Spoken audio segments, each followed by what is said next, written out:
Welcome to my channel lovely lucky Sri. Today recipe వచ్చి boondi curry. మన ఇంట్లో వెజిటేబుల్స్ ఏమీ లేనప్పుడు బూందీతో కర్రీ ఎలా చేసుకోవచ్చు. 5 నిమిషాల్లో కర్రీ రెడీ అయిపోతుంది.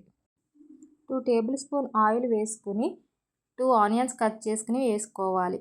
అలాగే ఒక పచ్చిమిర్చి కూడా కట్ చేసుకుని వేసుకోవాలి. 1 స్పూన్ సాల్ట్ వేసుకుని వేయించుకోవాలి.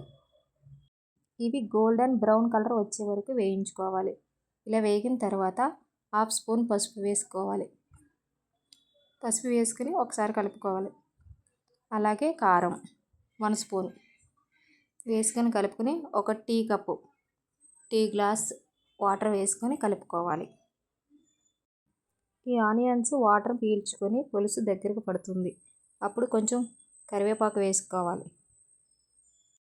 ఇప్పుడు ఆయిల్ పైకి తేలింది కదా, ఇప్పుడు మనం బూందీ కూడా వేసేసుకోవచ్చు.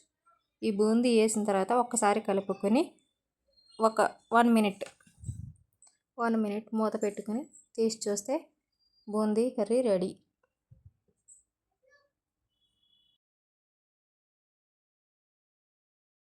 ఈ బూందీ కర్రీ చపాతీలోకి, రైస్లోకి చాలా టేస్ట్గా ఉంటుంది. ఒకసారి ట్రై చేయండి. Please like and subscribe.